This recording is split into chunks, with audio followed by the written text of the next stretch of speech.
We're here in Gifford, Illinois, and you can see behind me a large pile of trash. All of this stuff has been pulled from the city in the aftermath of the tornadoes. Sadie and Scott, take a walk with me real quick. We are on Highway 965, not far from Penn Street. The water was rising above some of these no parking signs. Her family says she got into the car of somebody she knew and they drove off. Much like this ear of corn, you have to peel back the layers to get the full picture. An officer here on scene told us that nobody's injured and the fire is out. They hope to remain in Gifford as long as possible to help with the recovery effort.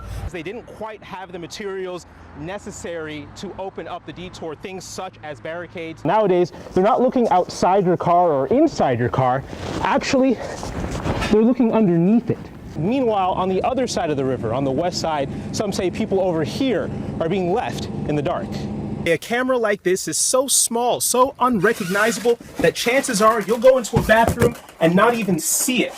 That funding has been chipped into, piece by piece, little by little. This most recent cut, however, may have the biggest impact. But what happens if you're caught stealing cable television? Some companies don't immediately throw the book at you. At Mediacom, for example, it's 3 strikes and you're out.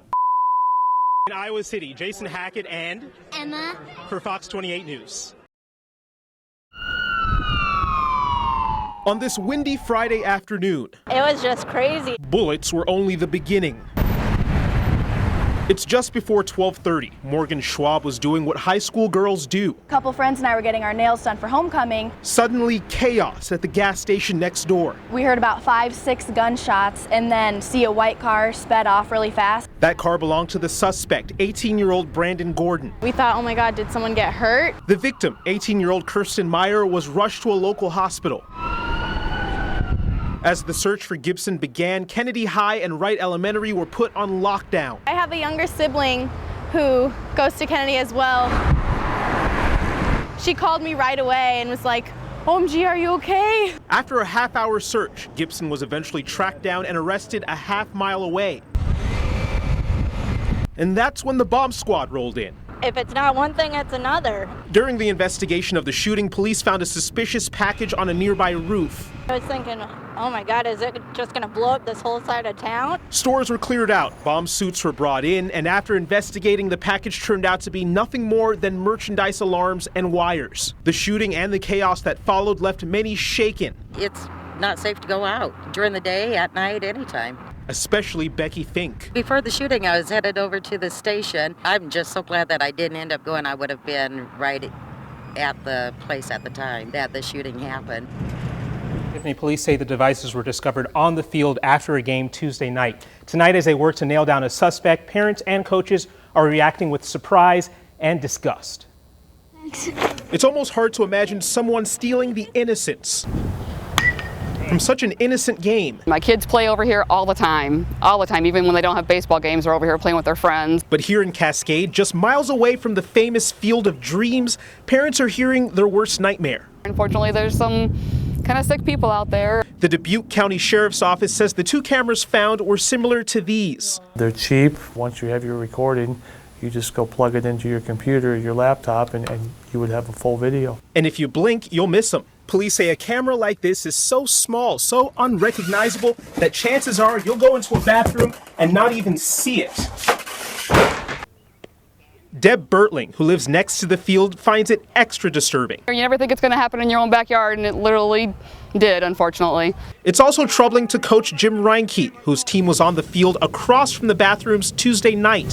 He says none of his kids were affected. Hopefully we'll figure out some answers as it comes up. I'm sure the kids will be wondering and want to know some answers to what happened too. Police say the incident doesn't warrant panic, but they do encourage vigilance.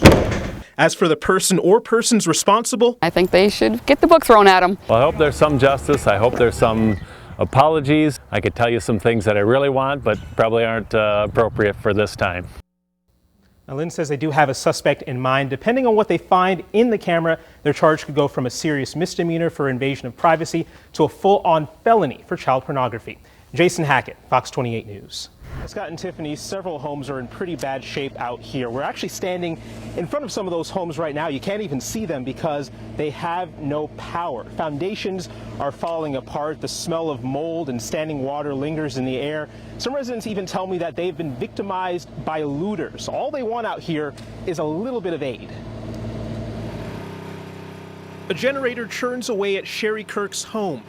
That's because she hasn't had power in a week. We're just overwhelmed and just, where do you start, you know? Not to mention the contents of her basement now reside in her backyard. We also lost furnace, water heater, washer and dryer. Neighbor Krista Williams no longer has a basement. My daughter went around with a flashlight and said, "Mom, you don't have foundation left." I said, "You got to be kidding." I lost my husband last year. Now I lost my house, I lost my car. I've got nothing left but me and my kids. Others are bracing for impact. So there's a legitimate fear that this house is going to fall on top of your house. Yeah, even the engineer said that. They're just a few of the stories on A and B Avenue Northeast, 2 blocks devastated by flash flooding.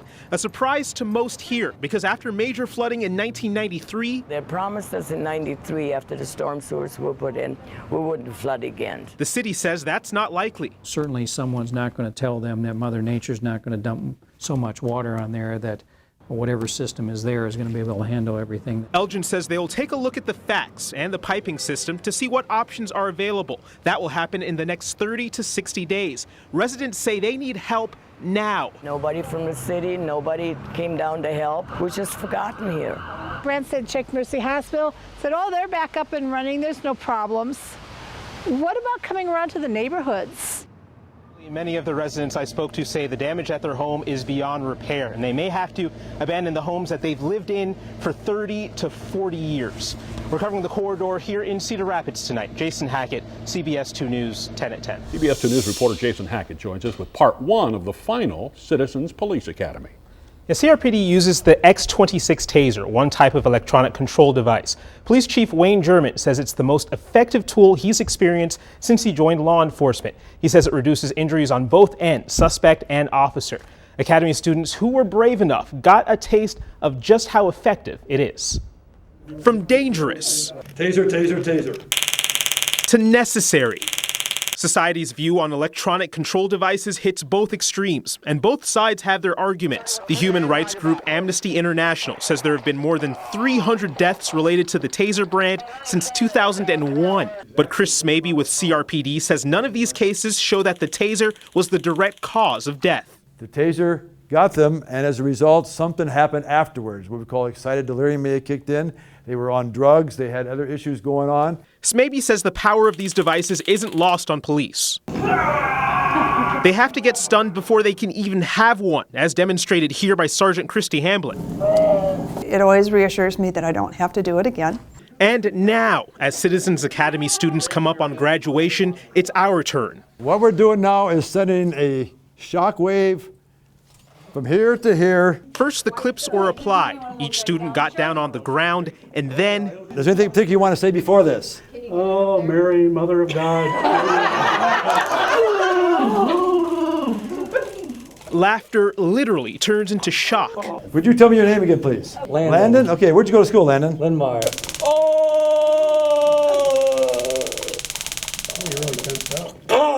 Oh my God. And the longest 5 seconds of your life. At the end, no one was hurt or injured. But the impression they leave lasts forever. It was like a pulsating, like every muscle in your body tense up. It's very humbling when you don't have that sense of control. You get newfound appreciation when you experience what it'd be like.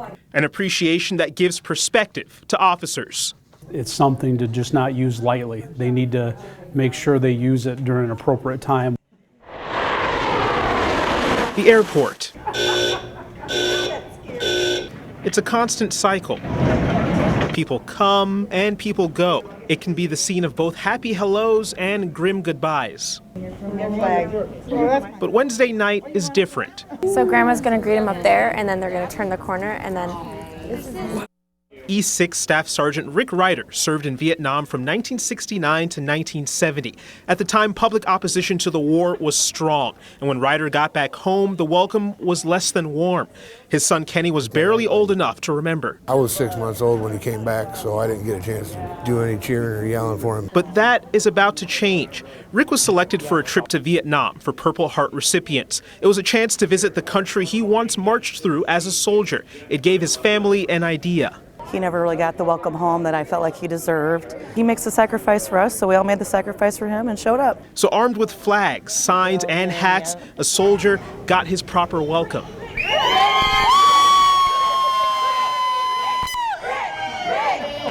And more than 40 years later, hello became hello again.